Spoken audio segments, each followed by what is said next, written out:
নমস্কার বন্ধুরা, আমি আজকে বেশ অনেকখানি আদা নিয়ে নিয়েছি, প্রায় হাফ কেজির মতন। আদাগুলো কী করেছি, ভালো করে ধুয়ে নিয়েছি। ধুয়ে ঘরেই আমি শুকিয়ে নিয়েছি। আমি যেহেতু এখন আদার দাম কম, সেই জন্য আমি আদাগুলোকে গুঁড়ো করে রাখবো। যে সময়ে অসময়ে এক এক সময় আদা পাওয়া যায় না, বা ঘরে আদা নেই, কেউ বাজারে যেতে পারছে না, সেই জন্য আমি আদাগুলোকে গুঁড়ো করে মিহি করে ঘরে স্টোর করে রাখবো। সেই জন্য আদাগুলোকে এইভাবে কেটে ধুয়ে পরিষ্কার করে রেখেছি। আমি কিন্তু খোসাটা ছাড়াবো না। এবার আমি একটা বটি নিয়ে নিলাম। বটির সাহায্যে আদাগুলোকে আমি কেটে নেব। এইভাবে এরকম ছোট ছোট করে কেটে নেব, যাতে মিক্সিতে খুব সুন্দরভাবে পেস্ট হয়ে যায়। এই যে এইরকম করে সমস্ত আদাগুলোকে কেটে নেব। কেটে এই বড় যে মিক্সির জারটা আছে, এই মিক্সির জারটার মধ্যে দিয়ে জল ছাড়া চেষ্টা করবেন, জল যাতে একদম দেবেন না। জল ছাড়া আমি আদাগুলোকে পেস্ট করব। আদার খোসাটা আপনাদের ইচ্ছে করলে আপনারা ছাড়াতে পারেন, আমি ছাড়ালাম না। যখন আমি আদাগুলোকে চালবো, তখন তার মধ্যে যে গুঁড়োগুলো বেরিয়ে যাবে, সেই গুঁড়োগুলোকে কি করব বলুন তো? ফেলে দেব না, কিন্তু চা পাতার মধ্যে ঢেলে দেব। তবে আমি আদাগুলোকে কেটে নেই, কিন্তু আজকেই এই রেসিপিটা তৈরি হবে না। এটা তৈরি হতে হতে প্রায় 3 দিন সময় লাগবে, কারণ এখন তো প্রখর রোদ, হয়তো 2 দিনেও হয়ে যেতে পারে। তবে আমি সুন্দর করে আদাগুলোকে এরকম করে কেটে পেস্ট করে, তারপর আমি দুটো স্টিলের থালা নিয়েছি। এই থালার মধ্যে আমি আদাগুলোকে মেলে দেব। ওপরে একটা কাপড় দিয়ে দেবেন, বা ছোট বাচ্চাদের মশারি যদি থাকে সেরকম মশারি, না হলে আমাদের যে সিনথেটিকের ওড়না থাকে, বা সাদা কাপড় বা গামছা, যা কিছু থাকবে, খুব একটা পাতলা ওই রকম একটা দিয়ে দেবেন। তাহলে কি হবে, অনেক তো পাখি ঠাকি উড়ে যায় আকাশ থেকে, তখন ওই হয়তো পটি টটি করে দিল, বা ধুলোবালিও তো থাকে ওড়ে, ধুলোবালি যাবে না। আর না হলে আদাটা কিচকিচ করতে থাকবে। তো এইভাবে আপনারা আদা কিন্তু স্টোর করে রাখবেন। এটা আমি প্রায় আপনাদের 3 দিন পর দেখাবো। এরকম করে বেশ অনেকটা আমার আদা কাটা হয়ে গেল, দেখুন। এরপরে সম্পূর্ণ আদা কাটার পরে আপনাদেরকে আমি দেখাচ্ছি। এই যে দেখুন, আদাটা একদম ড্রাই। এবার আমি এটাকে ঘোরাবো। একবার ক্লকওয়াইজ, একবার অ্যান্টি ক্লকওয়াইজ ঘোরাবেন, কিন্তু একবার ক্লকওয়াইজ, একবার অ্যান্টি ক্লকওয়াইজ। এই যে এইখানটা দেখুন আমি সুইচটা কিভাবে ঘোরাচ্ছি। জল কিন্তু আমি একদমই দেইনি। এরকম করে ঘোরালাম, তো আবার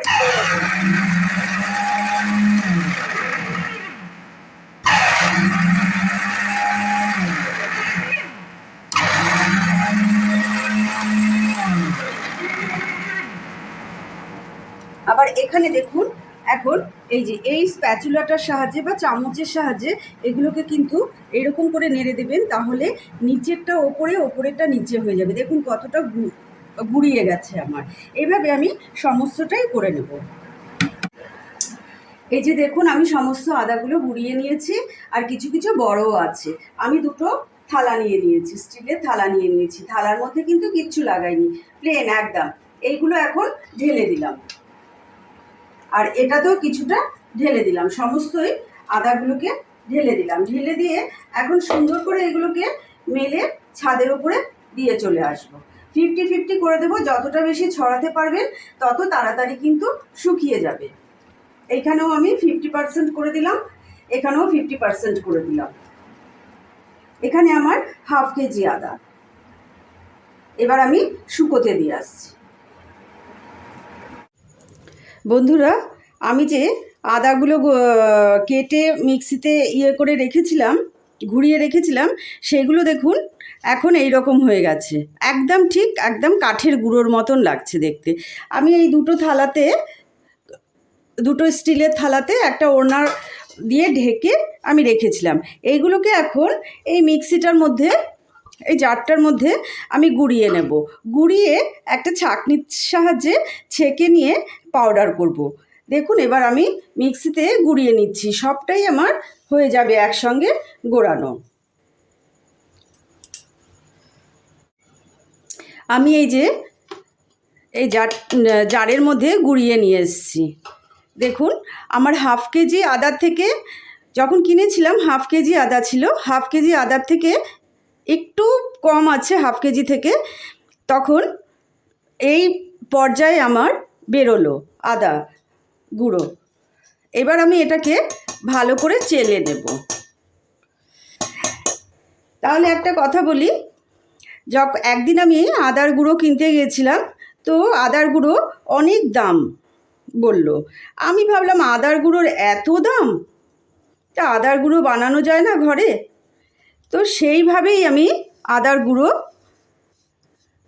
বানিয়ে ফেললাম। আমি যে সব গুঁড়ো যখন হয় আদার গুঁড়োও নিশ্চয়ই হবে। আর এই যে এই আদার যে ওপরে অনেকখানি বেরোলো, এটা কি করব বলুন তো, এটা আবার একটুখানি গুঁড়িয়ে নেব। এইভাবে করলে অনেকটা চলে যাবে নিচে, কিন্তু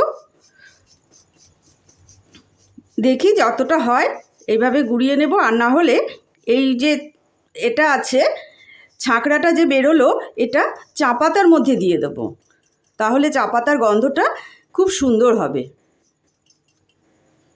ছাঁকনি দিয়ে ছেঁকে আমার এইটুকু বেরোলো, এই ছাঁকড়াগুলো এইটুকু বেরোলো। এটা আমি এখন চা পাতার মধ্যে দিয়ে রাখবো, চাটা খেতে তাহলে খুব ভালো লাগবে। আমরা তো এমনিতেও আদা দিয়ে চা খাই। তো এটাকে এখন একটা কন্টেনারের মধ্যে রেখে দেব। রেখে দিয়ে আমি যখন আদার দাম খুব বেশি থাকবে, তখন আমি এই আদার গুঁড়োগুলোকে ব্যবহার করব। দেখুন কি সুন্দর একদম আটার মতন হয়ে গেছে। যখন আদার দাম খুব কম থাকবে, তখন কিন্তু আপনারা এইভাবে আদা মানে বাড়িতে কিনে এনে এইভাবে গুঁড়ো করে রেখে দেবেন, তাহলে কোনো সমস্যা হবে না। তাহলে দেখলেন তো কত তাড়াতাড়ি আমি আদা গুঁড়ো করে ফেললাম। এই যে ছাঁকড়াটা আমি চা পাতার মধ্যে মিশিয়ে দিলাম। দেখুন এইভাবে মিশিয়ে দিয়ে রেখে দেবেন, খেতেও ভালো লাগবে, খুব সুগন্ধ বেরোবে চায়ের।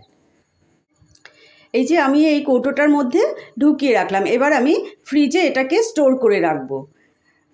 একটা লাইক কিন্তু অবশ্যই করবেন, মানে আমার অনুরোধ রইল যে আপনারা একটা লাইক আমাকে করবেন। আর বিশেষ কি, আবার নতুন কোনো দিন আবার নতুনভাবে হাজির হয়ে যাব নতুন কোনো রেসিপির সঙ্গে।